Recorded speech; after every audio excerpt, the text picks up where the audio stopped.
The wind howled through the empty streets like a restless spirit, carrying with it the biting cold of an unforgiving winter night.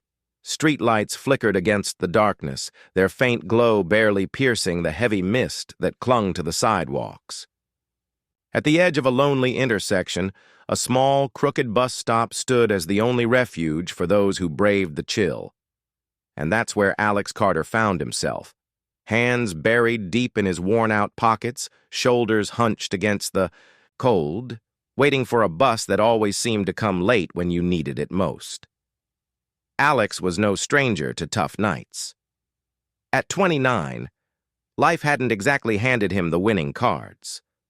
2 years ago, a car accident had claimed his father's life and left the family drowning in hospital bills. His mother, already battling health problems, could no longer work.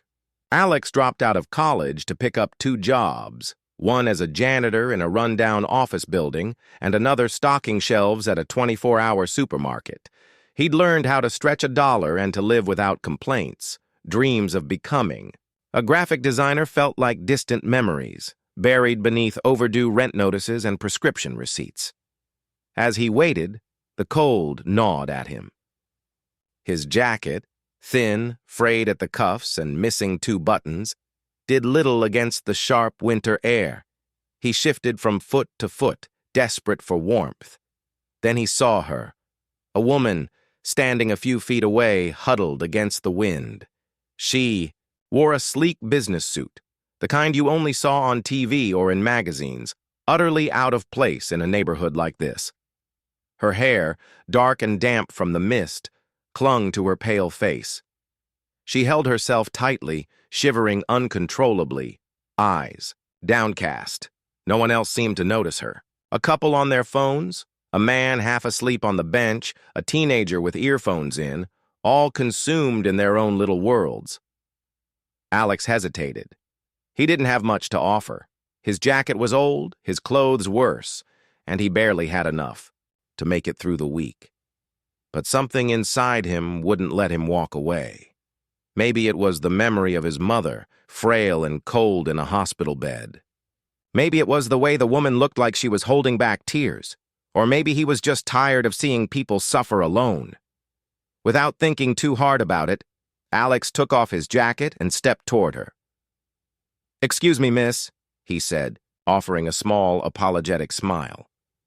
I know it's not much, but here, you look freezing." The woman looked up, startled. Her eyes, a deep, weary blue, met his, and for a moment, neither of them spoke. There was something broken in her gaze, something fragile that Alex recognized. I couldn't," she stammered. "You'll freeze." "I'll manage," Alex replied. "It's not the best jacket anyway, but you look like you need it more." Slowly, she reached out and took it, her hands trembling. "Thank you," she whispered, the words cracking in her throat like they hadn't been used in days. The bus came moments later. Alex helped her on, made sure she found a seat, then sat across from her. The ride was silent, save for the occasional cough or hum of the heater. As they neared downtown, the woman gathered herself. "I'm sorry," she said quietly. "I didn't even ask your name." "Alex," he replied. "Alex Carter." "I'm Evelyn," she offered, her voice steadier now. "Evelyn Harper." He smiled politely, unaware of who she really was. They parted ways at the next stop, with Evelyn giving his jacket one last grateful glance before stepping out into the night. 2 weeks later, Alex trudged into work at the office building, mopping floors and emptying trash cans like he did every night. It was thankless work, but it paid, and right now that was enough. But something was different that evening. People were whispering in the corridors, glancing at him with curious eyes. His supervisor, usually indifferent, approached him with an odd smile. "Hey, Carter," he said, handing him a crisp envelope. "Some executives looking for you upstairs." "Me?" Alex frowned. "Are you sure?" The man shrugged. "Don't ask questions." Said to send you up to the conference room. Bewildered, Alex wiped his hands on his jeans and made his way to the elevator. The top floor was a world away from where he worked. Polished marble floors, glass walls, and the scent of fresh coffee and leather. He felt out of place, every scuff on his shoes screaming that he didn't belong. He pushed open the conference room door, and there she was, Evelyn Harper, in a tailored suit, her hair shining under the warm lights, seated at the head of a long table. Around her were men and women in sharp attire, all watching him with curiosity. "I told you he'd come," Evelyn said, smiling. Alex stared, stunned. What's going on?" Evelyn stood and crossed the room to him. "Alex, you don't know this, but I'm the CEO of Harper & Row," she said softly. "We're one of the largest marketing and design firms in the state. That night at the bus stop, I wasn't just cold. I was at my lowest. I'd lost my brother earlier that week. My company was on the verge of collapse, and I'd convinced myself no one in this world gave a damn anymore." She took a breath. "And then you came along, a stranger with nothing to gain, offering what little you had to someone you didn't know.